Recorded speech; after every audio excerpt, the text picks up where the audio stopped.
सभी को नमस्कार। आज हम करंट जीके में पढ़ेंगे नवंबर 2022 की क्रोनोलॉजी।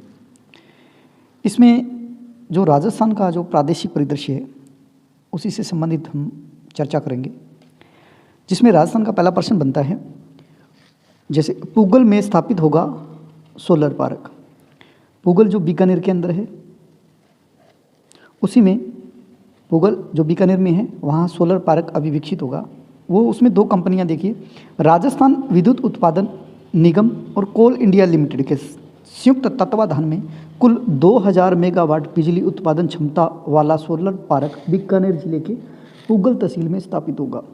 यानी जो अभी सोलर पार्क लग रहा है कहाँ, पूगल बीकानेर के अंदर, इसमें दो कंपनियां जैसे राजस्थान विद्युत उत्पादन निगम और कोल इंडिया लिमिटेड, इन दोनों के संयुक्त तत्वाधान में ये सोलर पार्क विकसित हो रहा है और इसमें 2000 मेगावाट क्षमता उत्पादन है इसकी। इसी में 2000 जो मेगावाट क्षमता है उसमें देखिए 1190 जो मेगावाट है वो क्षमता सोलर पार्क की कोल इंडिया द्वारा स्थापित की जाएगी और वहीं 810 मेगावाट क्षमता है वो राजस्थान विद्युत उत्पादन निगम द्वारा स्थापित की जाएगी। उसके बाद में देखिए सौर ऊर्जा परियोजना में राजस्थान देश में प्रथम स्थान पर है। यानी सौर ऊर्जा जो है उसके उत्पादन में राजस्थान पूरे भारत में 1 नंबर पे है। उसके बाद में दूसरा प्रश्न बनता है, इन्वेस्ट राजस्थान समिट 2022 अभी कहाँ हुआ? ये 7-8 अक्टूबर 2022 को जयपुर के अंदर हुआ। आपको इतना याद रखना है। इसके बाद में उद्योग और वाणिज्य मंत्री शकुंतला राउत ने इन्वेस्ट राजस्थान समिट के दौरान घोषणा की कि राजस्थान ग्रीन हाइड्रोजन नीति लागू करेगा और ऐसा करने वाला राजस्थान देश का पहला राज्य होगा। यानी ग्रीन हाइड्रोजन नीति लागू करने वाला पहला राज्य कौन सा होगा? राजस्थान होगा। उसके बाद में प्रश्न बनता है, इसी से संबंधित है, राजस्थान रत्न, मोस्ट इंपॉर्टेंट प्रश्न बनता है, इस निवेश सम्मेलन के दौरान राज्य सरकार ने विभिन्न क्षेत्रों में अपने उत्कृष्ट और असाधारण कार्यों से देश विदेश में राजस्थान को गौरवान्वित करने वाले 6 विभूतियां हैं जिनको अभी राजस्थान रत्न से सम्मानित किया गया। यानी अपने उत्कृष्ट कार्य के लिए राज्य के ऐसे व्यक्ति हैं जिन्हें राजस्थान रत्न पुरस्कार से सम्मानित किया गया है। उन 6 के नाम देखिए, भारत के पूर्व न्यायाधीश R.M. लोढ़ा। उसके बाद 2 नंबर पर आते दलवीर सिंह भंडारी, वो भी अंतर्राष्ट्रीय न्यायालय में न्यायाधीश रह चुके हैं। उसके बाद में वेदांता ग्रुप के चेयरमैन हैं अनिल अग्रवाल। उसके बाद में है L.N. मित्तल साहब। उसके बाद में है संगीत निर्माता है K.C. मालू। उसके बाद में है शायर सीन कॉफ निज़ाम। यानी ये 6 राजस्थान के व्यक्ति हैं जिनको राजस्थान रत्न से सम्मानित किया गया। इनके उत्कृष्ट कार्य के लिए इनको ये पुरस्कार दिया गया। पुरस्कार राशि के रूप में 1 लाख रुपए दिए गए इनको। ये 6 व्यक्ति हैं जिनको राजस्थान रत्न से सम्मानित किया गया। आपको याद करना है थोड़ा, R.M. लोढ़ा, दलवीर सिंह भंडारी, अनिल अग्रवाल, मित्तल और K.C. मालू और निज़ाम। उसके बाद में 5 व्यक्ति जिनको गांधीवादी विचारक है उनको गांधी सद्भावना सम्मान दिया गया। यानी गांधीवादी विचारधारा से जो प्रभावित है या कह सकते हैं उनके विचारों को लेकर आगे बढ़ने वाले व्यक्ति है जिनको अभी गांधी सद्भावना सम्मान मिला है। वो है कौन कौन से? 5 व्यक्ति देखिए, इन्हें अभी गांधी जयंती पर सम्मानित किया गया। इसमें डॉक्टर S.N. सुब्बाराम, उसके बाद में नेमीचंद जैन, अमरनाथ भाई, उसके बाद में प्रशांत, उसके बाद में D.R. मेहता। इस तरह के ये 5 व्यक्ति हैं जिनको गांधी सद्भावना सम्मान दिया गया। मुख्यमंत्री द्वारा इन्हें 5 लाख की सम्मान राशि, स्मृति चिन्ह, प्रशस्ति पत्र और शॉल उड़ाकर उनको सम्मानित किया गया। उसके बाद में राज्य को स्वच्छता के लिए 6 पुरस्कार मिले। अब आपको ये याद रखना है, राजस्थान को स्वच्छता के लिए कितने पुरस्कार मिले? 6 पुरस्कार मिले। दूसरी बात ये याद रखना है, राजस्थान देश में खुले में शौच से मुक्त यानी ODF प्लस की उदीयमान श्रेणी में राष्ट्रीय स्तर पर 8वें स्थान पर है। राष्ट्रीय स्तर में राजस्थान का ODF में कौन सा स्थान है? 8वां स्थान है। आप ध्यान रखें। उसके बाद है सौर कृषि आजीविका योजना। देखिए है क्या ये? मुख्यमंत्री अशोक गहलोत ने किसानों को उनकी अनुपयोगी अथवा बंजर भूमि है वहाँ सौर ऊर्जा संयंत्र स्थापित करने में सहायता करने के लिए सौर कृषि आजीविका योजना को मंजूरी दी है। यानी ऐसे किसान जिनकी भूमि बंजर है या अनुपयोगी भूमि है वहाँ पर सौर कृषि आजीविका योजना के लिए मंजूरी दी है। मतलब यहाँ ये जो भूमि है ये सौर ऊर्जा के लिए किसी को लीज पर दे देंगे ताकि उससे जो पैसे मिलेंगे वो अपनी आजीविका चला सके। देखिए इस योजना से किसानों को अपनी अनुपयोगी भूमि लाभकारी लीज दर पर सौर ऊर्जा संयंत्र स्थापित करने के लिए देकर आजीविका उपार्जित करने में सुविधा हुई। यानी सौर कृषि आजीविका मतलब ये कि जो भी किसान जिसकी भूमि अनुपयोगी है या बंजर है वहाँ पर वो सौर संयंत्र लगवाकर उससे अपने जो भूमि है वो लीज पर देके उससे पैसे ले सकता है। उसके बाद में प्रश्न अच्छा बनता है, 8 विश्वविद्यालय में कुलपति नियुक्त। अब विश्वविद्यालय है और इन विश्वविद्यालयों में जो कुलपति होते हैं उन कुलपतियों की नियुक्ति कौन करते हैं? राज्य का राज्यपाल जिसे बोलते हैं कुलाधिपति। राज्यपाल एवं कुलाधिपति कलराज मिश्र द्वारा विभिन्न सर्च कमेटियों की सिफारिश पर राज्य सरकार के परामर्श या आदेश जारी कर इन विश्वविद्यालयों में नियुक्तियां की है। अब ये कौन कौन सी है और कौन कौन से नियुक्त हुए आपको याद रखना है। देखिए कृषि विश्वविद्यालय कोटा है, कृषि विश्वविद्यालय कोटा के अंदर है। उनमें जो नियुक्त हुए कुलपति उनका नाम है डॉक्टर अभय कुमार व्यास। कोटा विश्वविद्यालय के कुलपति है अभय कुमार व्यास। कृषि विश्वविद्यालय जोधपुर के हैं, उनका नाम है बगदाराम चौधरी, बगदाराम चौधरी जोधपुर के। उसके बाद में स्वामी केशवानंद राजस्थान कृषि विश्वविद्यालय जो बीकानेर में है उनके कुलपति हैं डॉक्टर अरुण कुमार। उसके बाद में जगत गुरु रामानंदाचार्य राजस्थान संस्कृत विश्वविद्यालय जो जयपुर के अंदर है। देखिए रामानंद नाम से और ऐसे ही उनका नाम है राम सेवक दुबे, याद रहेगा। रामानंद आचार्य संस्कृत विश्वविद्यालय जयपुर के अंदर है, उनके कुलपति है राम सेवक दुबे। उसके बाद में महाराणा प्रताप कृषि एवं प्रौद्योगिकी विश्वविद्यालय जो उदयपुर में, देखो महाराणा प्रताप उदयपुर के थे, वहाँ का जो विश्वविद्यालय उदयपुर में उसके कुलपति कौन है? डॉक्टर अजीत कुमार। उसके बाद में डॉक्टर सर्वपल्ली राधाकृष्णन और राजस्थान आयुर्वेदिक विश्वविद्यालय। देखिए आयुर्वेदिक विश्वविद्यालय है कहाँ? जोधपुर के अंदर। उनके कुलपति अभी नियुक्त हुए हैं प्रदीप कुमार प्रजापति। उसके बाद में वर्धमान महावीर खुला विश्वविद्यालय जो कोटा के अंदर है उनके हैं कैलाश सोढ़ाणी, कैलाश सोढ़ाणी। उसके बाद में नरेंद्र कृषि विश्वविद्यालय जोबनेर जयपुर के अंदर, उनके जो कुलपति है वो है बलराज सिंह। इस तरह के 8 विश्वविद्यालयों में नए कुलपति बने हैं। इन कुलपतियों की नियुक्ति किसने की है? हमारे कुलाधिपति कलराज मिश्र द्वारा जो राज्य के राज्यपाल हैं। अब देखिए इनकी नियुक्ति कितने वर्ष के लिए होती है और इनकी आयु कितनी हो तब तक वो बने रह सकते हैं। तो इसमें लिखा है उपयुक्त सभी को 3 वर्ष अथवा 70 वर्ष की आयु प्राप्त कर लेने तक जो भी पहले हो के लिए कुलपति नियुक्त करने के आदेश जारी किए। यानी अधिकतम जो उनका कार्यकाल है वो 3 वर्ष है और उनकी उम्र 70 वर्ष तक, वो उनमें से जो भी आयु पहले हो जाती है उनको इस्तीफा देना पड़ेगा। उसके बाद में प्रश्न बनता है जो ये मोस्ट इम्पोर्टेंट प्रश्न था क्या, लगभग पीछे 4-5 महीने से चल ही रहा है। राजीव गांधी ग्रामीण ओलंपिक खेल 2022 आपको पता है 29 अगस्त 2022 से हुए थे। उसमें राजस्थान के जितने भी जिले थे सभी ने भाग लिया। पंचायत स्तर यानी 4 स्तर थे, इसके चारों स्तरों में भाग लेने के बाद में नतीजा देखिए, इस प्रदेश में अब तक सबसे बड़े खेल समागम राजीव गांधी ग्रामीण ओलंपिक खेल 2022 में राज्य हनुमानगढ़ जिला है वो ऑल ओवर चैंपियन रहा। यानी हनुमानगढ़ जिला है वो राजीव गांधी ग्रामीण ओलंपिक में सबसे, जो सभी जिले हैं उनमें ऑल ओवर में टॉप पर रहा वो जिला है हनुमानगढ़।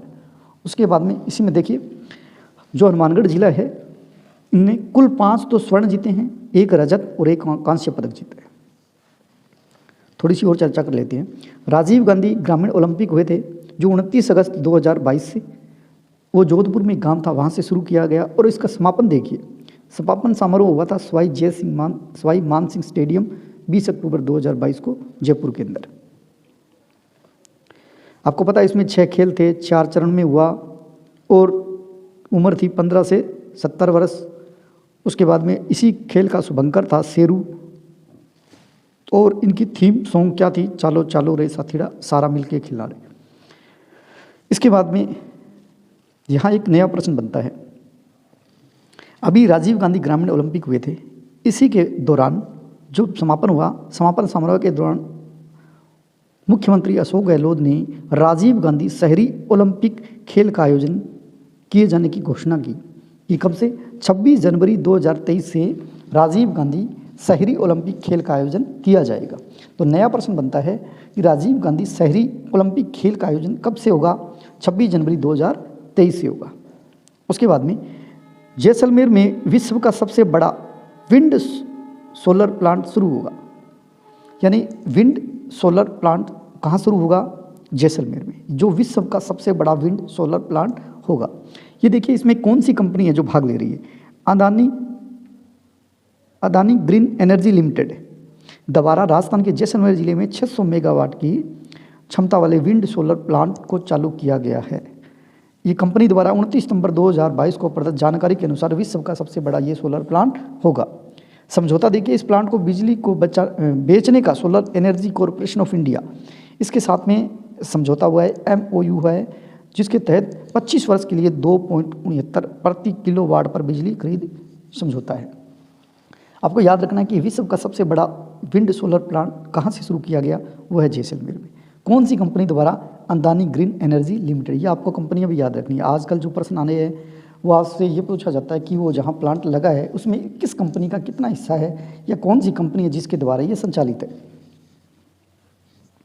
उसके बाद में प्रश्न बनता है, राजीव गांधी जल संचय योजना द्वितीय के लिए समितियों का गठन। कोई खास नहीं है, आपको ये मोस्ट इंपॉर्टेंट प्रश्न बनता है। जस्टिस पंकज मित्तल बने राजस्थान उच्च न्यायालय के मुख्य न्यायाधीश, यानी अभी जो राजस्थान उच्च न्यायालय उसके वर्तमान न्यायाधीश कौन है? जस्टिस पंकज मित्तल। अब ये कौन से नंबर के? 44 नंबर के। अभी आपने जो इससे पहले वाली वीडियो, उससे पहले वाली वीडियो में पढ़ा था कि 39वां न्यायाधीश थे जो बने थे, अब तो नहीं है। जैसे SS शिंदे, जो मैंने पहले जो वीडियो उसमें बता चुके हैं कि राजस्थान के 39वें न्यायाधीश थे SS शिंदे। अब उनके स्थान पर अभी कौन बने हैं? पंकज मित्तल, जो 40 नंबर के। तो राजस्थान उच्च न्यायालय के वर्तमान में मुख्य न्यायाधीश कौन बने हैं?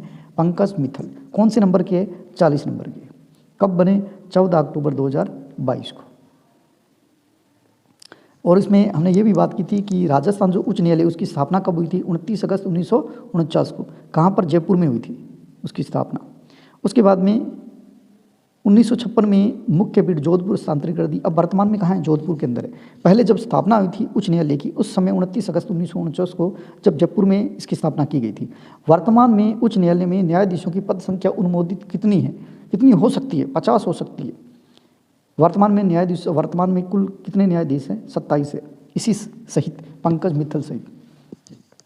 उसके बाद में प्रश्न बनता है, जयपुर मेट्रो ट्रेन जो है मेट्रो, उसके विस्तार के लिए 204.81 करोड़ स्वीकृत। आपको ये राशि स्वीकृत है ना, वो याद रखनी है। तो जयपुर मेट्रो ट्रेन जो मेट्रो है उसके लिए स्वीकृत राशि कितनी है? 204.81 करोड़।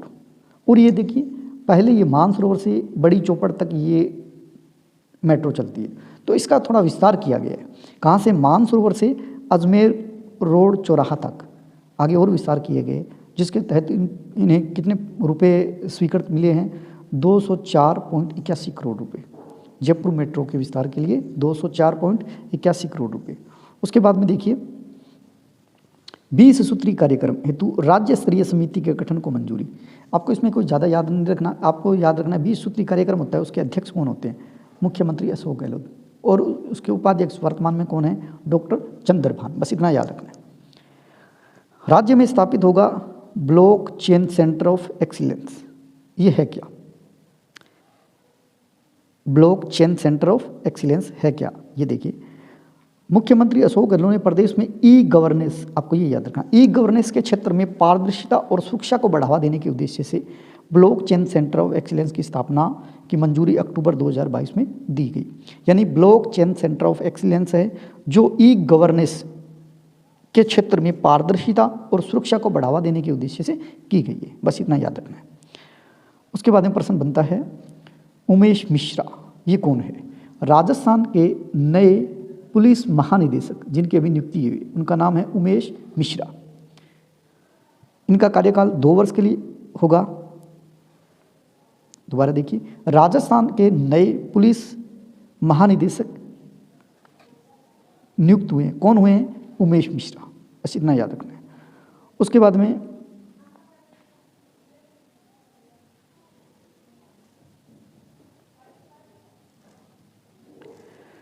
छत्तीसवें राष्ट्रीय खेलों में राजस्थान का स्थान कौन सा हुआ? 20वां स्थान। अब देखिए, 36वें राष्ट्रमंडल खेल हुए थे, कहाँ हुए? गुजरात में। देखिए, इसका आयोजन कब हुआ? 36वां राष्ट्रमंडल खेल 29 सितंबर से 12 अक्टूबर 2022 को हुए। कहाँ हुए? गुजरात में पहली बार हुए। और राजस्थान का जो पदक तालिका में स्थान कौन सा रहा? वो है 20वां स्थान। यानी राजस्थान का जो स्कोर है उसके अकॉर्डिंग राजस्थान को स्थान मिला है 20वां। यानी 36वां राष्ट्रमंडल जो खेल हुए कब हुए? 29 अगस्त से 12 अक्टूबर 2022 तक। कहाँ हुए? गुजरात में।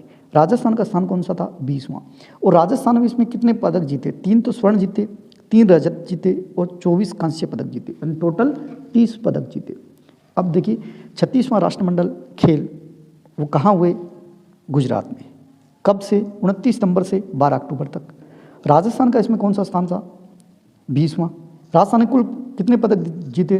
30 पदक, जिसमें 3 स्वर्ण, 3 रजत, 24 कांस्य, टोटल 30।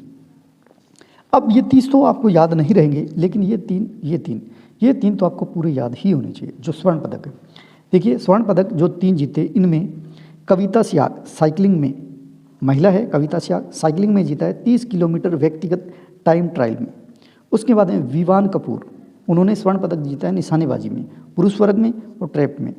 उसके बाद में मुकेश चौधरी, जो खेल है वुशु खेल में जीता है पुरुष में और 75 किलोग्राम में। तो ये आपको 3 याद रखने, कौन कौन सी? कविता सिहाग, विवान कपूर और मुकेश चौधरी, जो 3 स्वर्ण जीते और 3 ही रजत है। रजत में नाम याद रखना आपको, थोड़ा थोड़ा अगर याद रह जाए तो खेल भी याद रह जाए तो बहुत बड़ी बात है। यमनदीप शर्मा एथलेटिक है, पुरुष में डेक्थलॉन, ये कोई खेल है, स्पर्धा है खेल की, उसमें जीता है। नितेश पुनिया हैं, उन्होंने हैमर थ्रो में जीता है। करण सिंह हैं, तलवारबाजी में जीता है। यानी ये 3 जो रजत पदक विजेता है। तो 36वां जो राष्ट्रमंडल खेल हुए कहाँ हुए? गुजरात में। कब हुए? 29 सितंबर से 12 अक्टूबर तक। राजस्थान का कौन सा स्थान है? 20वां स्थान। राजस्थान ने टोटल कितने पदक जीते? 30। उसमें 3 स्वर्ण, 3 रजत और 24 कांस्य।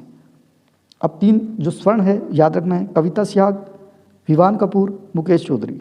उसके बाद में 3 रजत है, यमनदीप शर्मा, नितेश पुनिया, करण सिंह। और आपको याद रखना है कि ये खेल कौन सा था, इस खेल का नाम भी आप अच्छी तरह से याद कर लीजिए। उसके बाद में प्रश्न बनता है पैलेस ऑन व्हील्स, ये शाही रेलगाड़ी है। शाही रेलगाड़ी पैलेस ऑन व्हील्स अभी वर्तमान में 12 अक्टूबर 2022 से इसको हरी झंडी दिखाकर रवाना किया गया है। पैलेस ऑन व्हील शाही रेलगाड़ी है, जो नई दिल्ली के जो रेलवे स्टेशन है सफदरजंग रेलवे स्टेशन से शुरू की गई है। पैलेस ऑन व्हील शाही रेलगाड़ी है, वो नई दिल्ली से सफदरजंग रेलवे स्टेशन से शुरू की गई है 12 अक्टूबर 2022 से। अब इससे होता क्या? देखिए, ये जो रेलगाड़ी है विदेशी यात्रियों को 7 दिवसीय, यानी देशी और विदेशी दोनों ही हो सकते हैं, 7 दिवसीय पर्यटन टूर के लिए रवाना हुई है। और ये कहाँ कहाँ चलती है? देखो, इसे वैसे तो इस रेलगाड़ी को जो पैलेस ऑन व्हील रेलगाड़ी है ये 1982 से लगातार चल रही थी, 1982 से 2020 तक लगातार चली है, लेकिन उसके बाद कोरोना काल में ये बंद हो गई थी। तो दोबारा इसको हरी झंडी मिली है पैलेस ऑन व्हील्स को 12 अक्टूबर 2022 से। और कहाँ से? दिल्ली से एक सफदरजंग रेलवे स्टेशन है, वहाँ से शुरू की गई। और इस रेलगाड़ी को राजस्थान का सांस्कृतिक दूत कहा जाता है। इस रेलगाड़ी को, जो पैलेस ऑन व्हील्स है, इस रेलगाड़ी को राजस्थान का सांस्कृतिक दूत कहा जाता है। यानी दोबारा ये चालू की है। इस शाही रेलगाड़ी 7 दिवस के लिए दिल्ली, आगरा, उसके बाद में राजस्थान में देखिए खूबसूरत शहर जो जयपुर, जोधपुर, उदयपुर, चित्तौड़गढ़, जैसलमेर और भरतपुर, इसमें देशी और विदेशी पर्यटकों को आकर्षित करने के लिए शहर है। इस तरह से ये यहाँ पर्यटकों को बढ़ावा देने के लिए रेलगाड़ी चलाई गई है, पैलेस ऑन व्हील्स। आपको पता हो गया होगा कि पैलेस ऑन व्हील्स जो रेलगाड़ी है, शाही रेलगाड़ी, जो 1982 से 2020 तक लगातार चली, लेकिन उसके बाद में कोरोना काल में बंद हो गई थी। उसे वापस शुरू किया गया है 12 अक्टूबर 2022 से, जो नई दिल्ली के जो रेलवे स्टेशन है, सफदरजंग रेलवे स्टेशन, वहाँ से शुरू किया गया है। उसके बाद में इसे राजस्थान का सांस्कृतिक दूत भी कहा जाता है इस रेलगाड़ी को। और ये 7 दिवस के लिए दिल्ली से आगरा, आगरा के बाद में राजस्थान में जयपुर है, जोधपुर है, उदयपुर है, चित्तौड़गढ़ है, जैसलमेर है, भरतपुर में यहाँ ये चलती है। उसके बाद में देखिए डीग महोत्सव। डीग महोत्सव कहाँ मनाया जाता है? भरतपुर में। बस इतना याद रखना आपको, डीग महोत्सव भरतपुर। वरिष्ठ नागरिक तीर्थ यात्रा योजना, कहाँ से दूसरी ट्रेन चली है? ये राज्य सरकार लोकप्रिय वरिष्ठ तीर्थ नागरिक योजना के तहत दूसरी ट्रेन 11 अक्टूबर 2022 को भगत की कोठी जोधपुर से कहाँ के लिए? जगन्नाथपुरी के लिए रवाना हुई है। कोई खास तो नहीं है, थोड़ा सा याद कर लीजिए बस। उसके अंदर पहली रेलगाड़ी भी पूछे तो ये देखिए,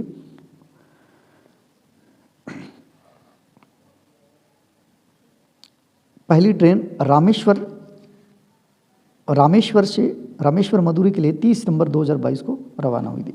उसके बाद ये मारवाड़ महोत्सव कहाँ मनाया गया? अभी फिलहाल में मेहरानगढ़ जो जोधपुर के अंदर है, वहाँ मारवाड़ महोत्सव मनाया गया। उसके बाद में मोनिका जाट है, उसका नाम याद रखें। मोनिका जाट है, वो कौन है? वो अंतर्राष्ट्रीय साइकिलिस्ट है। मोनिका जाट अंतर्राष्ट्रीय साइकिलिस्ट है। इन्हें मुख्यमंत्री ने 8.83 लाख की साइकिल भेंट की है। और कोई खास नहीं है। उसके बाद में पुलिस जवाबदेही समिति का गठन।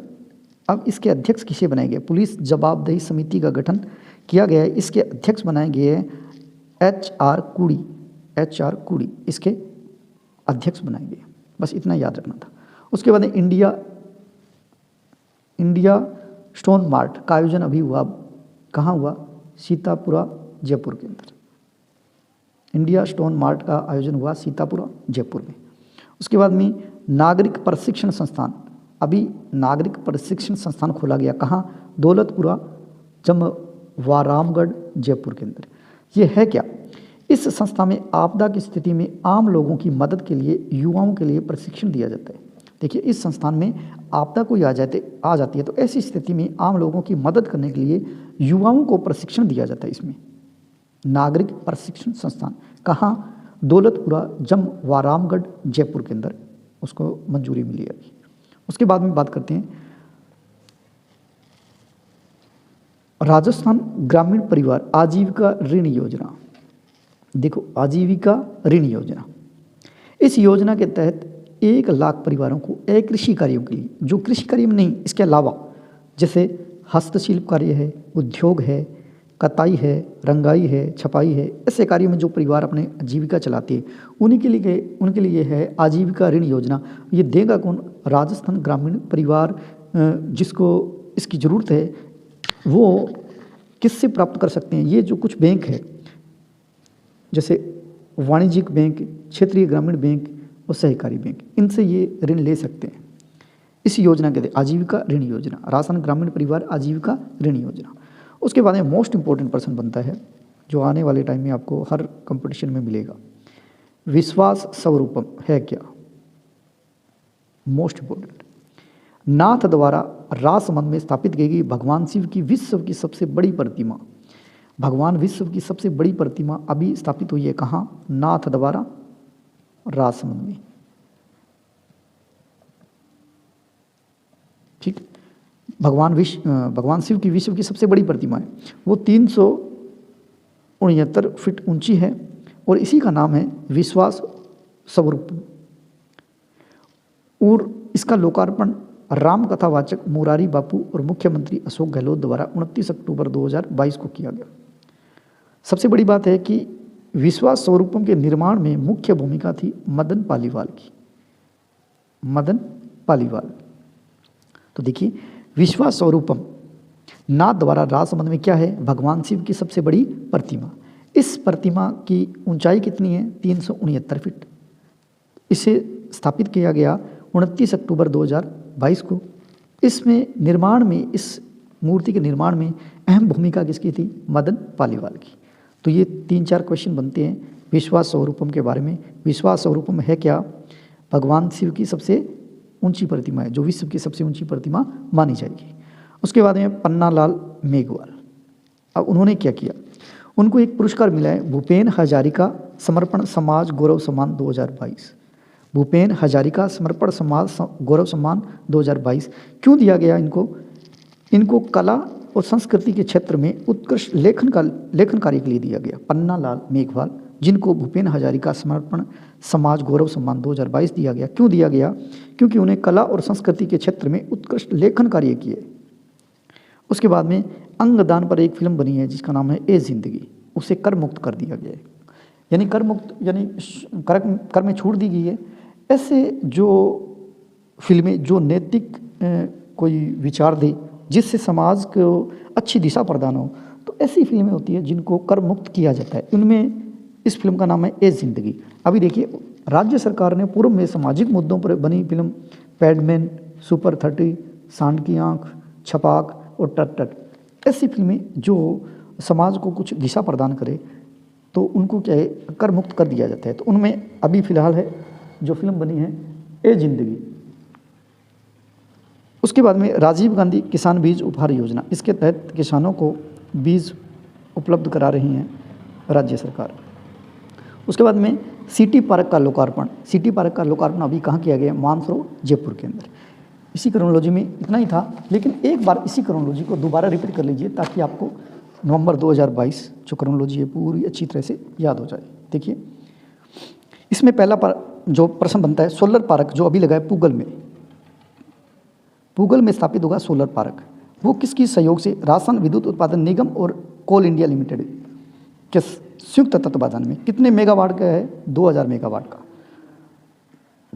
उसके बाद में प्रश्न बनता है, इन्वेस्ट राजस्थान समिट 2022 जो हुआ है वो कहाँ हुआ है? वो जयपुर के अंदर है। इसी के अंदर था कि इसमें 6 विभूतियाँ थी या 6 व्यक्ति थे जिनको राजस्थान रत्न पुरस्कार मिला। उन 6 के नाम बताइए। तो आपको याद रखना है, आरम लोढ़ा, दलवीर भंडारी, अनिल अग्रवाल, मित्तल और केसी मालू और निजाम जी। इनको राजस्थान रत्न अवार्ड से सम्मानित किया गया। उसके बाद में एक प्रश्न रह गया था कि राजस्थान में देश का 20% तेल निकलता है। ये मोस्ट इंपॉर्टेंट बात है कि राजस्थान में देश का 20% तेल निकलता है यहाँ से। उसके बाद भी प्रश्न बनता है गांधी सद्भावना सम्मान। अभी गांधी सद्भावना सम्मान जो पुरस्कार मिले वो 5 व्यक्तियों को मिले हैं। उनके 5 के नाम क्या है? तो आपको याद रखना है, डी सुबाराम या NN सुबाराम उसके बाद नेमीचंद जैन मरणोपरांत, अमरनाथ भाई, उसके बाद में प्रशांत, उसके बाद में DR मेहता। इस तरह से 5 व्यक्ति हैं जिनको गांधी सद्भावना सम्मान मिला है। राज्य को स्वच्छता के लिए कितने पुरस्कार मिले? 6। और ये बहुत बड़ी बात है कि खुले में शौच से मुक्त होने के लिए ODF प्लस की जो श्रेणी है उसमें राष्ट्रीय स्तर पर राजस्थान का कौन सा स्थान है? 8वां स्थान है। उसके बाद में सौर कृषि आजीविका योजना, इसके तहत जो भूमि किसानों की अनुपयोगी है, बंजर है, वहाँ सौर ऊर्जा उत्पादन के लिए लीज पर भूमि दे देंगे और उससे जो आजीविका प्राप्त होगी उससे अपना जीवन चलाएंगे। ऐसी ये योजना थी, सौर कृषि आजीविका योजना। उसके बाद में राजस्थान के कुलाधिपति है जिनका नाम है कलराज मिश्र। इनके द्वारा राजस्थान के 8 विश्वविद्यालय में कुलपति नियुक्त किए गए। इन सभी कुलपतियों के नाम आपको याद होने चाहिए। कोटा विश्वविद्यालय, कृषि विश्वविद्यालय, उनके नाम है अभय कुमार व्यास। उसके बाद जोधपुर के बगदाराम चौधरी, कृषि स्वामी केशवानंद कृषि विश्वविद्यालय बीकानेर के अरुण कुमार। उसके बाद संस्कृत विश्वविद्यालय जो जयपुर के है उनका नाम है राम सेवक। महाराणा प्रताप जो उदयपुर के अंदर विश्वविद्यालय, उनका नाम है अजीत कुमार। उसके बाद सर्वपल्ली राधाकृष्ण राजस्थान आयुर्वेदिक विश्वविद्यालय जो जोधपुर के अंदर है उनका नाम प्रदीप कुमार प्रजापति। उसके बाद में महावीर खुला विश्वविद्यालय वर्धमान कोटा जो कि कैलाश सोढ़ानी है। और उसके बाद में नरेंद्र कृषि विश्वविद्यालय जोबनेर जयपुर में, उनके कुलपति है बलराम सिंह। इस तरह से सभी के नाम याद रखने हैं। राजीव गांधी ग्रामीण खेल ओलंपिक हुए, उनमें ऑल ओवर हनुमानगढ़ जिला है वो टॉप में रहा। उसके बाद में अभी एक योजना और आई थी जिसके तहत हमारे मुख्यमंत्री ने कहा कि 26 जनवरी 2023 से अभी राजीव गांधी शहरी ओलंपिक खेल का आयोजन किया जाएगा। ये नया प्रश्न बनता है, राजीव गांधी शहरी ओलंपिक खेल का आयोजन कब किया जाएगा? 26 जनवरी 2023 से। उसके बाद में विश्व का सबसे बड़ा विंड सोलर प्लांट अभी शुरू हो रहा है, वो कहाँ से होगा? जैसलमेर के अंदर से। उसके बाद में जयपुर में जो मेट्रो ट्रेन है उसका विस्तार करने के लिए कितने करोड़ रुपए स्वीकृत हुए? 204.81 करोड़ रुपए। और अभी राजस्थान उच्च न्यायालय के 40वें नंबर के जो न्यायाधीश बने उनका नाम क्या है? पंकज मित्तल। उसके बाद में 20 सूत्री कार्यक्रम होते हैं, उनके अध्यक्ष कौन होते हैं? अशोक गहलोत खुद। राज्य में स्थापित हो गए block chain centre of excellence. ये क्या है? ई गवर्नेंस के क्षेत्र में पारदर्शिता और सुरक्षा को बढ़ावा देने के लिए उद्देश्य से ये सेंटर खोले गए हैं, block chain centre of excellence. उसके बाद में हमने बात की राजस्थान के नए पुलिस महानिदेशक किसे नियुक्त किए गए हैं? उनका नाम है उमेश मिश्रा। उसके बाद में जो हमने बात की 36वां राष्ट्रमंडल खेल हुए थे, वो कहाँ हुए थे? गुजरात के अंदर। उसमें राजस्थान का कौन सा स्थान था? 20वां। उसमें से राजस्थान ने कितने पदक जीते? 30। 3 स्वर्ण, 3 रजत और 24 है जो कांस्य पदक। 3 जो स्वर्ण हैं उनके याद रखने नाम, जैसे कविता सियाग, विवान कपूर, मुकेश चौधरी, ये 3 तो आपको याद ही रखने हैं। उसके बाद में पैलेस ऑन व्हील्स जो रेलगाड़ी है, शाही रेलगाड़ी, उसके तहत अभी दिल्ली से शुरू की गई, नई दिल्ली के सफदरजंग रेलवे स्टेशन से। और इसके तहत राजस्थान के कुछ जो जैसे जयपुर है, जोधपुर है, उदयपुर है, चित्तौड़गढ़ है, जैसलमेर है, भरतपुर है, इन क्षेत्रों में ये इनको पर्यटन को बढ़ावा मिला। इसके तहत ये रेलगाड़ी हमेशा के लिए 1982 में चली थी और 2020 तक लगातार चली है, लेकिन कोरोना काल में ये बंद हो गई थी, इसे दोबारा चालू किया गया। डीग महोत्सव कहाँ मनाया गया? भरतपुर में। उसके बाद में प्रश्न बनता है मारवाड़ महोत्सव कहाँ मनाया गया? मेहरानगढ़, जोधपुर के अंदर। उसके मोनिका जाट है, वो क्या है? अंतर्राष्ट्रीय साइकिलिस्ट है, आपको इतना याद रखना है। उसके बाद में इंडिया स्टोन मार्ट 2022 का आयोजन कहाँ हुआ? सीतापुर, जयपुर के अंदर। नागरिक प्रशिक्षण संस्थान अभी जो खोला जा रहा है वो कहाँ है? दौलतपुरा रामगढ़, जयपुर के अंदर। उसके बाद में प्रश्न बनता है विश्वास स्वरूपम, मोस्ट इंपॉर्टेंट था। विश्वास स्वरूपम क्या है? भगवान शिव की विश्व की सबसे बड़ी मूर्ति है जो अभी कहाँ स्थापित हो रही है? नाथद्वारा राजसमंद के अंदर। कितने फीट ऊंचाई पे है? 369 फीट ऊंचाई पे। इसके निर्माण में महत्वपूर्ण भूमिका किसकी थी? मदन वालीवाल की। उसके बाद में अंगदान पर आधारित एक फिल्म बनी थी जिसको कर मुक्त किया गया, उसका नाम क्या है? ए जिंदगी। और सिटी पार्क है, उसका लोकार्पण अभी वर्तमान में कहाँ किया गया है? मानसरोवर, जयपुर के अंदर। इस तरह से ये नवंबर जो क्रोनोलॉजी है वो हमारी कंप्लीट हुई। उम्मीद करता हूँ आपको अच्छी तरह समझ में आई होगी। आए अच्छी तरह समझ में तो यहाँ आप कमेंट पे लिखें। आप आगे कुछ जीके में क्या पढ़ना चाहते हैं उसके बारे में थोड़ा और डिटेल दीजिए, क्योंकि नवंबर तक तो होगी, एक आगे आने वाली दिसंबर है वो 2 या 3 दिन में आएगी। उसके बाद में हमारे पास करंट जीके का कुछ रहेगा नहीं, फिर भी हम क्या पढ़ाएं, क्या आपको चाहिए, उस अकॉर्डिंग अगर बताना चाहे तो उसमें कमेंट कर दीजिए। कोशिश करता हूँ बनाने की और वीडियो, आपको अच्छा भी लगेगा। जय हिंद, जय भारत।